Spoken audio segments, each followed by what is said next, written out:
It's that time again. If you're a real estate agent and you're looking to finally build a business that creates consistent cash flow, but you're concerned about all of the market disruptions, relax. You found your safe haven to learn the secret to success. List, you last. Welcome to this week's podcast.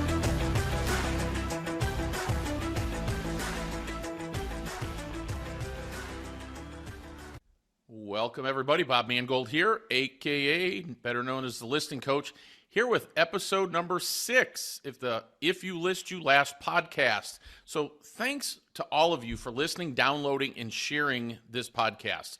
Today, what we're going to talk about is getting listing appointments with every for sale by owner. More importantly, how we're going to use the same strategy to create a lead funnel of motivated sellers and closings. Now, as always, if you want to jump in, share your thoughts on any of the discussions we have on this podcast, then go on over to the Facebook group, Real Estate Asset Advisors Group, and ask to become a member, and then you can share your thoughts, good or bad. And I encourage you to jump on my Elevate Business Briefing calls every other Wednesday at 1 p.m. Eastern Time. You can register at www.elevatebusinessbriefings.com. Briefings is plural. And finally, you can download a pre-release version of my book at ifyoulistyourlast.com. With all that housekeeping checklist out of the way, let's get started with this week's show. All right, you guys ready? Let's get going. So if you're watching this week's show on YouTube, you'll see that I've got a chart up of the mortgage-backed securities market. Again, my goal is not to turn you into a stock picking or a stock reader expert or any of that, but I want to give you an idea because, well, interest rates has such a huge impact on our industry, right? And so what I want you to understand is that interest rates right now, if we were to take and go and do a look at doing a 30-year fixed rate loan, hey, as I record this today, you could actually get a loan at 6 7/8 and no points, no nothing. So we're actually under 7%, which is going to help a lot in terms of activity. Now, what's going to happen in the future? Let's take a look at this. So again, if you're watching this online, you can see that right now mortgage-backed securities are trading in a range. This blue bar here is the 200-day moving average. If mortgage-backed securities continue to stay above the 200-day moving average, you're going to see interest rates continue to improve. If they go below, you're going to see that change, right? It could get worse. Now, as we look at 10-year treasuries, which also has an impact, same thing. Blue line is above the 200-day moving average. For mortgage or 10-year treasuries, we want to see those numbers going down, not up. So as I'm recording this right now, actually on Friday, these 10-year treasuries went up in value, which isn't as good of a sign, but everything is trading in a range right now.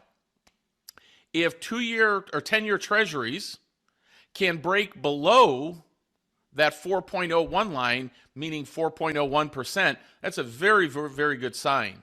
And if mortgage-backed securities can stay above the 200-day moving average, you're going to see some really cool things happen to interest rates that I think going into 2024 is going to help us all.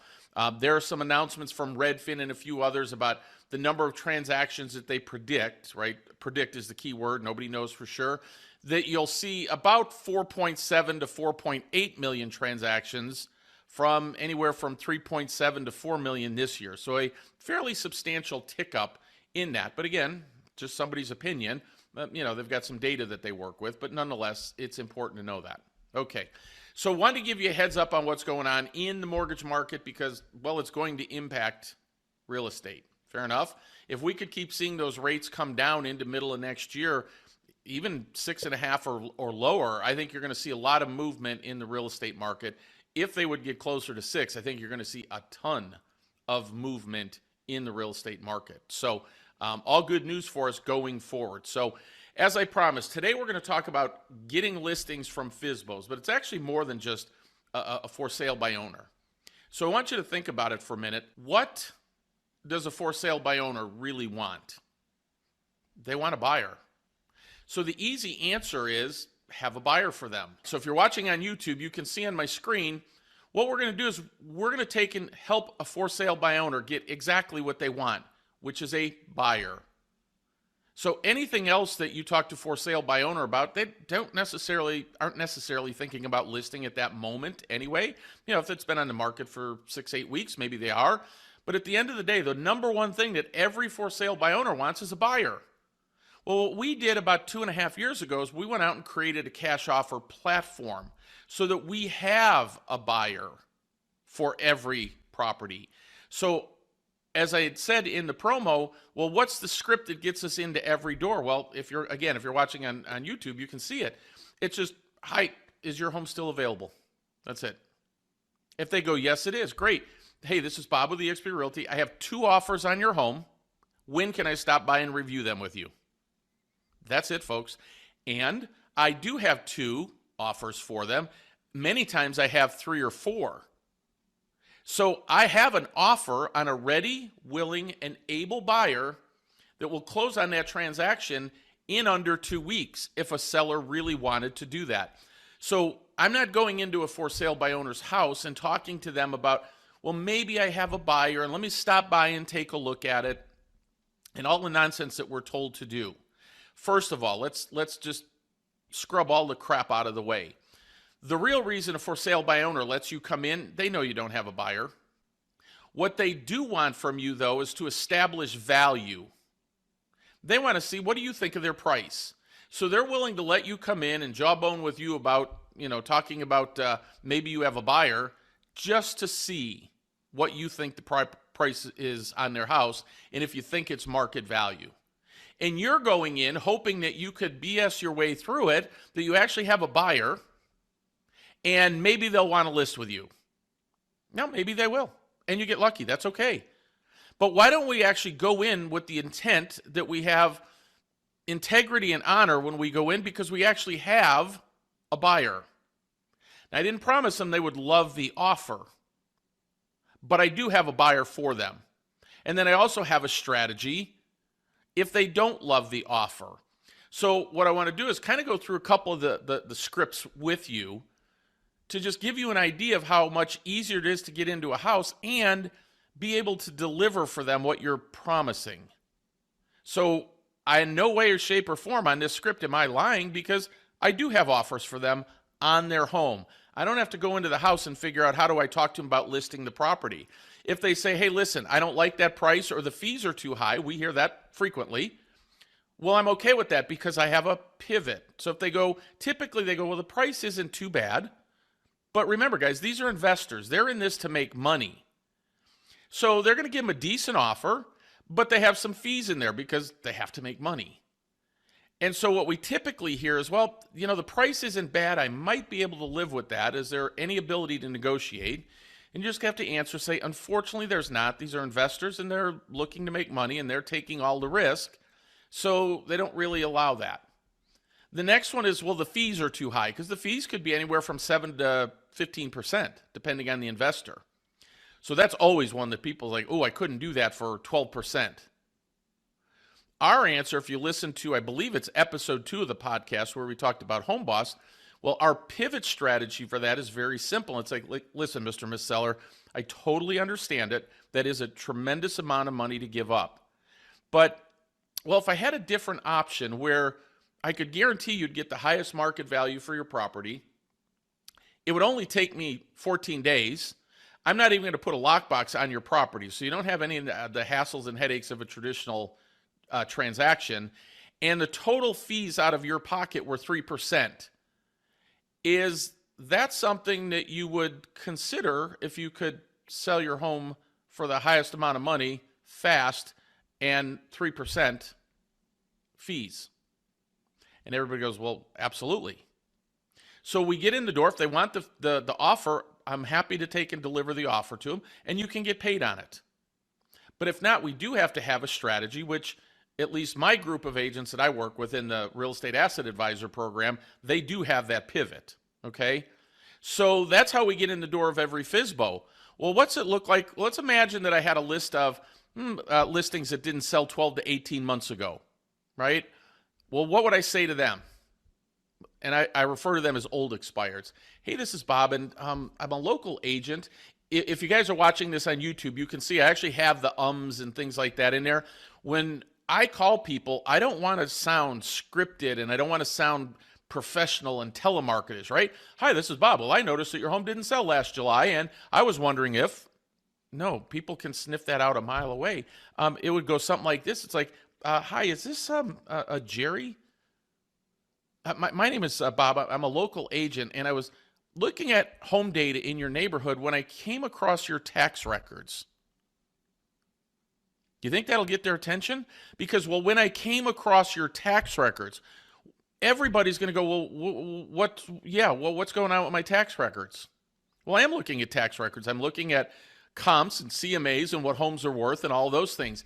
Well, I just go, well, I wonder if you could help me out. I just have 2 quick questions and I'll be on my way. Is that okay? Folks, do you think anybody says after you told them that you're looking at their tax records and you only have 2 questions that they would say, they're not going to say, nope, don't have time for you. It's not how that works because we changed the language. Does that make sense? Our language is different. Then it's like, hey, it looks like you had attempted to sell your home back in July of 2022 and it didn't work out. If I could get you at least one offer on your home at the next 24 hours at a price that, well, it would still allow you to move, would you guys still consider moving? Now, folks, if they're 6 or 12 to 18 months ago that they were trying to sell, you're not going to get as many yeses as you will with a for sale by owner because, well, their circumstances may have changed. Maybe they had a parent that was ill in another state, or they wanted to move to be closer to the kids and the kids moved back, or any, myriad of reasons. But at the end of the day, you will have people that say, well, I would be open to it. And then great, the second question is, are you available for a Zoom call tomorrow at 5 o'clock to review the offers? Because I will have offers on that property. I will have as many as 4 offers for that property. And same idea, if they go, oh, we could never sell it for that, or the fees are too high, great. If I had a different option, take me a little longer, right? These are offers that somebody could close on in 2 weeks. But if I could have your home under contract in 2 weeks at the highest market value, and the total fees to you are only 3%, would you still consider selling your home and moving? Again, I don't know if they're going to say yes or no. So that's what I would do if I was calling old expireds, old meaning anywhere from 6 to 12 months ago. Well, what if I was calling new expireds? New meaning like, hey, it expired a couple days ago. And then I just go something along this line. Hey, is this Jerry? Hey, this is Bob. And listen, I'll bet I'm the 100th agent to call you today, right? Notice that's a different conversation than what everybody else is saying. And they go, hell yeah, they're driving me crazy. Listen, I'm really sorry about that. But I bet you're wondering where they all were when your home was on the market, right? What did I just do? I just pivoted them into speaking with me because they're like, yeah, you're right. What the hell's wrong? I go, and they're going to go like, no kidding. Listen, I only have 2 questions and I'll be on my way real quick, okay? If I get you an offer on your home in the next 24 hours at a price that allowed you to move, would you still consider moving? And then are you available for a Zoom call tomorrow at 5 p.m.? See, at the end of the day, folks, this is about saying things differently and having a value proposition. Anything that I'm saying here, I'm coming from 100% integrity. I have buyers. I'm not lying to them. I don't know if they'll like the offers or not, but I do have legitimate buyers that could close in anywhere from 10 to 14 days at the prices that they agreed on. So when I'm calling these people, I have complete integrity. I don't have to be embarrassed. I don't have to try and, be nervous about, oh gosh, when I get in the house, what am I going to do? What am I going to say to them? I'm going to review the offers with them. I'm going to take their feedback. And in most cases, they're going to say no, which means I need to have that pivot strategy that we have through HomeBoss, which again, I believe I talked about that in episode 2 of the podcast. Well, the other thing that I want to talk about is creating that lead funnel of people, because this is data that we got from Open Door and Redfin from their SEC filings that they have to file quarterly, right? And so they'll give information. But basically what it amounts to is for every 100 people that fill out a form on their website, 5% will accept a cash offer. And that number could be 3 to 5 depending on quarter and things of that nature. So I just did 5. I took the higher end of it, not because I want the numbers to be inflated, because, well, the math is easier. So what that really means for you as a real estate agent, for every 100 people that you could get to come in and fill out a request to get a cash offer on their home, 5 of them will accept it. The investors that we work with pay us, right? We get paid our full 3%. So if somebody wants to accept the cash offer, I'm more than happy to take that, right? But the important thing is the remaining 95 people that didn't accept the cash offer. What we know is that 45% of the remaining 95 people will list their home on the MLS within the next 6 months. What that means for you as an agent is that you have 43 potential people that you've identified before any other agent that they're going to be likely to sell. And then we have a whole series of marketing strategies and campaigns, some of them at a cost, some of them not. And at the end of the day, folks, we know that those people will be selling. If I have 43 people that I could target, like how many of you guys would actually spend, let's say it took 6 months, and you would send a postcard every 2 weeks. You'd have to send 12 postcards at, we'll call it $1.25. How many of you guys would spend $1.25 per postcard for 12 of them to target those 43 people? What would that be? 43 times 12 bucks, $500? To be in front of 43 people that you know will go on MLS, will be selling their property. And so it's understanding this concept that let's deliver to sellers what they want, like whether it's a for sale by owner, an expired or canceled, and help them get what they want. But then we can also use it in multiple ways. Make sense? Right? We can use that to generate leads and identify those people before others can actually target them. And then we have a process through this portal that we've created that we could email. We could get a database of people that we've identified through some of the algorithms and things that we do that are likely to sell in the next 6 to 12 months. And then we run them through some AI platforms that'll identify them even further. And folks, all I can tell you is, it may be creepy, but these AIs are actually pretty darn accurate. And we focus like a laser on those people that have been identified as likely to sell. And we know about it before any other agent does. What we do, we send them an email, or we send them an email with 3 offers in it.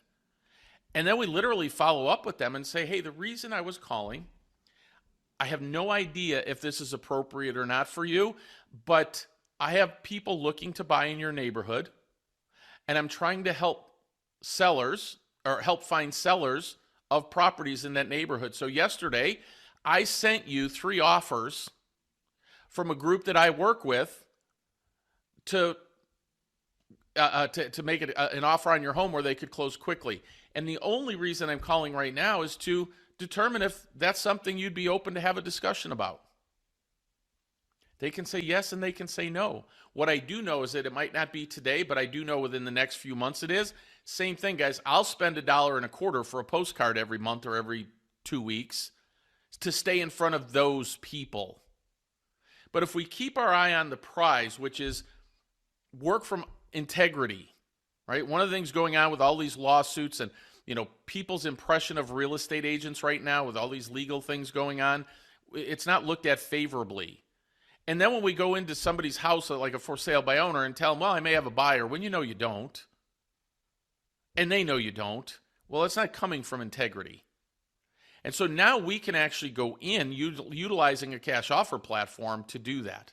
Now, if you want more information on how you could implement something like that, well, make sure you go to the website ifyoulistyoulast.com, right? And so you could schedule a consultation with me. You can come to our Elevate Business briefings like this coming Wednesday. I'm going to be doing a class on this process so that agents can learn about it. But if you missed the class, that's okay. Then just go ahead and schedule a consultation with me. But I would recommend attending those business briefings every other Wednesday, because I've got a lot of strategies and systems like this that I can introduce agents to that'll be able to help them focus on taking listings only so they're not working with buyers. Make sense? So if you're around this Wednesday, go to elevatebusinessbriefings.com and watch it. You can always visit our website, realestateassetadvisors.org, O-R-G, to watch a replay of those. So you just simply go to the menu bar, click on systems, and it'll take you to the page, and you'll see it on there about cash offers on properties. Watch a replay. It's really that simple. So I wanted to go through this today because it really makes listing properties simple. It makes identifying people who are looking to sell simple, and it allows you to take and work from a place of integrity and honesty when you're talking to a for sale by owner or a canceled or expired, that you really do have offers for them. So I hope that that makes sense and that it opens your eyes to different ways to be able to take and utilize or do the business, and constantly be looking at different ways to get in front of people that may or may not be selling their house, right? And if interest rates start to drop, as we talked about in the beginning, you're going to see more people that are willing to give up that mortgage rate. And the truth of it is, folks, one of the reasons is right now, the amount of credit card debt that's being taken on, their credit cards now I've seen at 35%. So while somebody says, yes, I've got a 3% mortgage, but I need to use some of that equity to pay these credit cards off, you'll see more of them start to sell their house.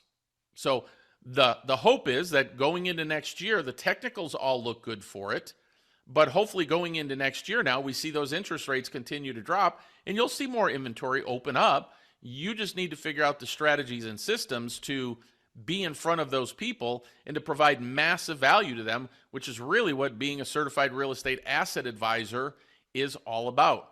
So I hope that helps, and we'll see you on next week's podcast. Have a great week. Go out and take some listings. Bye-bye.